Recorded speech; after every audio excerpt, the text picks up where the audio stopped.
Hello दोस्तों, ये सुनकर अजीब सा लगता है कि जो कंट्री, जो इंसान, जो लीडर पूरी दुनिया में अफरा तफरी फैलाकर, तशद्दुद फैलाकर, अशांति बनाकर अपने मुल्क में जाकर अपने नागरिकों को ये उपदेश देता है कि हमारे देश में कि किसी तरह का वायलेंस, तशद्दुद या फिर नफ़रत की कोई जगह नहीं है। दोस्तों, आपका स्वागत है हमारे चैनल पैगाम आज तक में। मैं हूं सईद इकबाल। ये जो भी मैंने आपको बताया, ये हमारे अमेरिकन प्रेसिडेंट जो बाइडेन साहब हैं कि रशिया और यूक्रेन के वॉर में उन्होंने क्या कर रखा है, और उसके बाद नॉर्थ कोरिया, साउथ कोरिया तो है ही है, उधर चाइना ताइवान के बीच में जो टेंशन बना हुआ है वो अपनी जगह पे है, वो कभी भी कुछ हो सकता है। उसके बाद आपने मिडिल ईस्ट में ये देखा है कि इज़राइल को उसने किस तरह से सपोर्ट कर रखा है और किस तरह की जेनोसाइड, किस तरह की बर्बरियत ये देखने को मिल रही है वहाँ पे। आपने ये भी है कि अभी ईरान और इज़राइल के बीच में जो टेंशन बना हुआ है वो बहुत ही ख़तरनाक टेंशन है, और ये हो सकता है कि बहुत ही ख़तरनाक शक्ल अख्तियार कर ले। हो सकता है कि ये एक एटॉमिक वॉर की तरफ ये निकल जाए, थर्ड वॉर की तरफ ये लड़ाई निकल जाए। दिखता ऐसा ही है कि कुछ उसी तरफ ये बढ़ रहा है।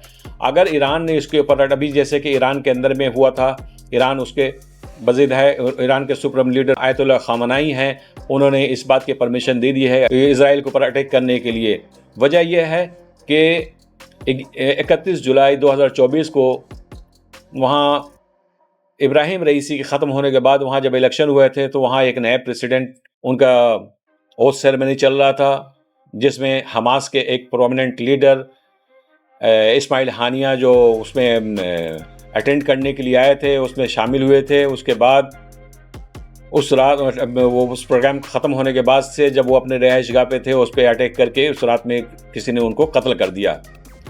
कत्ल करने का किसने किया ये तो किसी को अभी तक पता नहीं है, लेकिन जाहिर है इसका जो इशारा है वो सीधे सीधे इज़राइल के ऊपर जाता है कि ये हमला सवाए इज़राइल के दूसरा कोई कर ही नहीं सकता। ये ईरान का दावा है, और इसका बिल्कुल ये बात भी सही है। ईरान का जो शक है इज़राइल के ऊपर, ये बिल्कुल गलत नहीं है, बिल्कुल सही है कि सिवाय इज़राइल के ये अटैक दूसरा कोई कर ही नहीं सकता। दूसरा कोई इसको अटैक से कोई मतलब ही नहीं है।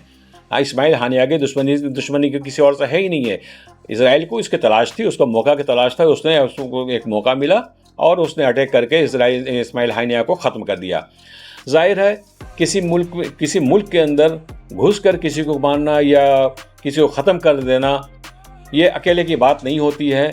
इज़राइल वहाँ से ठीक है, वो इज़राइल का काम है, उसने किया है, उसका इशारा सही है, लेकिन जब तक वहाँ के लोकल, चाहे वो कोई ग्रुप हो, विद्रोही ग्रुप हो, या कोई मिलिट्री पर्सनल हो, या पुलिस डिपार्टमेंट का कोई हो, जब तक ये कोई शामिल नहीं होता है तो कोई दूसरा मुल्क उस मुल्क के अंदर में इस तरह के वाक़यात को अंजाम नहीं दे सकता है।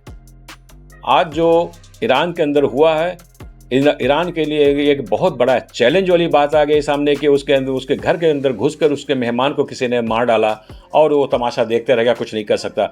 उसका बहुत बड़ा फेल्यूर साबित हुआ है कि हमारे इंटेलिजेंस, हमारे जो भी खुफिया एजेंसियां थी, ये पता लगाने में नाकाम हो गई कि हमारे अंदर ऐसा अटैक होने वाला है, और ये अटैक हो गया।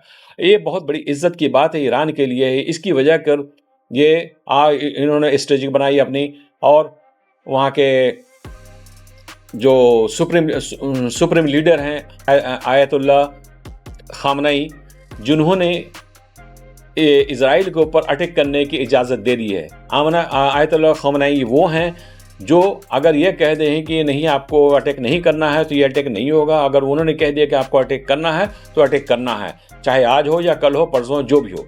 लेकिन हालात कुछ इतने ख़राब हैं कि ईरान बिल्कुल तैयार बैठा है अटैक करने के लिए इज़राइल के ऊपर, लेकिन इज़राइल भी अपनी तरफ पूरी तैयारी करे बैठा है। जाहिर है उसकी तैयारी कुछ इस तरह से है कि उसके पीछे अमेरिका खड़ा है। जब ये पता चला कि ईरान किसी वक्त भी उस पर अटैक कर सकता है, और उसको ईरान के सुप्रीम लीडर की तरफ से ऑर्डर भी दिया जा चुका है कि हाँ, उस पर अटैक कर दिया जाए, जब अमेरिका को ये पता चला तो उसने अपने बड़े बड़े कई जंगी बेड़े जो हैं होते हैं, वॉरशिप, उसको उन्होंने मेडिटेरियन सी की तरफ डिप्लॉय कर दिया है, जो वहाँ पहुँच भी चुके हैं और कुछ अभी रास्ते में हैं जो आ रहे हैं। जाहिर है कि अगर ऐसा कुछ होता है, ये जंग, ये लड़ाई बहुत ही ख़तरनाक सूरत इख्तियार कर लेगी। ये सिर्फ इज़राइल और फ़लस्तीन या इज़राइल या हमास के बीच में नहीं रह जाएगी। असल में ये लड़ाई, अमेरिका चाहता है कि ये लड़ाई किसी न किसी तरह ये ईरान तक चला जाए, और अमेरिका चाहता है कि ईरान के ऊपर अटैक करना। और जब ईरान के ऊपर अटैक होता है, इज़राइल का भी इसके पीछे ये मकसद है कि जो इसका जो एम है इन्होंने बना रखा है एक ग्रेटर इज़राइल का। जाहिर है जब ये लड़ाई आगे बढ़ेगी, जब सारे लोग उसमें उलझे रहेंगे, और इसकी आग जो है शायद हो सकता है यूनाइटेड अरब एमिरेट्स के भी की तरफ भी जाए, सऊदी अरबिया के भी, और बहरीन, कतर हैं जो इन सब पर भी इसकी आग जो है आ सकती है।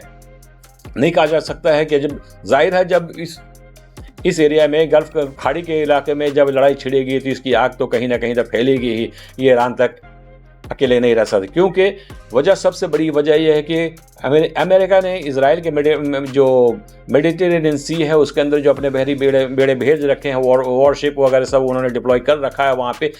तो सिर्फ अकेला वही नहीं है, उसके एयर बेस जो है, मैं आपको बता दूँ कि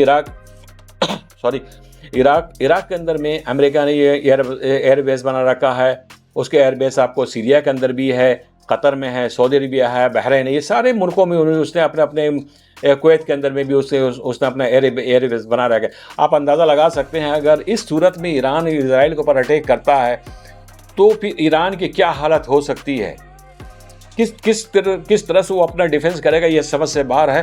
कि उसके ऊपर जब अटैक होगा वो तो चारों तरफ से होगा। एक तरफ मेडिटेरेनियन सी के ऊपर है, एक तरफ सऊदी अरबिया, पता नहीं इसको अलाउ करेगा नहीं करेगा, ये बात की बात है। लेकिन जंग की सूरत में वो तो अमेरिका, ये जो अरब के दूसरे कंट्री है तो गुलाम है, वो कुछ भी कर सकते हैं, किसी वक्त में पलटी मार सकते हैं, कुछ भी हो सकता है। तो इराक के अंदर में उसके जो एयर बेस है वहाँ से भी अटैक हो सकता है, सीरिया के अंदर से अटैक हो सकता है, कतर और बहरीन एमिरेट्स भी हैं उसके अंदर में, वहाँ से भी अटैक हो सकता है। एमिरेट्स के अंदर पता नहीं कि शायद वहाँ भी अटैक उसका एयर बेस है या उसके कुछ मिलिट्री है वहाँ पे। और अरब एमिरेट्स का जो है ईरान के साथ में एक कॉन्फ्लिक्ट है एक आइलैंड को लेकर, जो वहाँ का एक मूसा आइलैंड है, उस गल्फ़ के अंदर में है, जो ईरान और एमिरेट्स के अंदर में है। तो ये अपना कहीं ना कहीं कोई ना कोई रंग दिखाएगा ये। तो मैं आपको बता रहा था इज़राइल का और अमेरिका की बात बता रहा था। ये दुनिया को उपदेश देने वाला मुल्क आज दुनिया को किस तरह तबाह करने पर तुला हुआ है। ये लड़ाई सिर्फ गल्फ़ या मिडिल ईस्ट की लड़ाई नहीं होगी, ये वर्ल्ड वॉर 3 की तरफ ये जाने के चांसेस हैं। अगर ईरान ने अटैक कर दिया, उसके बाद उसका रिट्रीट उसके जवाब में इज़राइल ने, अमेरिका ने जब ईरान के ऊपर अटैक करना है तो ये लड़ाई और भी बहुत ज़्यादा बढ़ेगी और ये एटॉमिक वॉर की तरफ जाना एकदम तय है। जिस तरह से अभी इज़राइल, क्या नाम है, रशिया और यूक्रेन के बीच में जो लड़ाई चल रही है वो भी तकरीबन इसी तरह की है। वो भी बहुत ख़तरनाक मोड़ पे वो लड़ाई पे चल रही है अभी। वो भी न जाने, हो सकता है कि वहाँ भी एक एटॉमिक लड़ाई छिड़ जाए, एक वहाँ से भी एक थर्ड वर्ल्ड का सिग्नल मिल रहा है कि वहाँ से ऐसा ना कि वहाँ से थर्ड वर्ल्ड वॉर छिड़ जाए। जो हाल के दिनों में देखने को मिला है, यूक्रेन जो रशिया के ऊपर कुछ किसी हद तक थोड़ा सा भारी पड़ रहा है कि उसके इलाके में घुस के उसने रशिया के ऊपर अटैक किया है, वो अपनी जगह पे है। लेकिन रशिया बहुत ही मजबूत कंट्री है, उसने अपनी तरफ से पूरी तैयारी कर रखी है। अगर उसके ऊपर को बहुत ज़्यादा प्रेशर बनता है तो वो एटमी बम का इस्तेमाल कर सकता है। तो जाहिर है जब एटमी बम का अगर इस्तेमाल हो जाता है तो समझ सकते हैं आपके कितना इसके रिजल्ट कितने ख़तरनाक आ सकते हैं। आपने इससे पहले 1945 के में जापान के ऊपर जब अमेरिका ने एटम बम गिराया था तो उसकी कितनी बड़ी तबाही मची थी। अब आप यह तबाही एक यूरोप के अंदर में यह तबाही देखने को मिल सकती है। उसके बाद वो दूसरा माहौल बन रहा है, ये मिडिल ईस्ट के अंदर में इज़राइल है, फ़लस्तीन के और ईरान, अमेरिका, इन सबों के वॉर के बीच में अगर ऐसी सूरत हाल पैदा होती है, अगर उन्होंने एटम बम का इस्तेमाल किया जाता है, तो समझिए कि इन इलाकों को क्या होगा, क्या अंजाम होगा, ये कितनी बड़ी तबाही मचेगी इस दुनिया में। ऐसी सूरत बनती है तो उस हथियार का वो इस्तेमाल करेगा जो कि उसका तोड़ ना ही यूक्रेन के पास है और ना ही अमेरिका के पास है। अमेरिका भी कई महाज पे, कई जगह पे रशिया के सामने बेबस नज़र आता है। फ़लस्तीन के अंदर में इज़राइल की जो बर्बरियत है वो अब भी जारी है।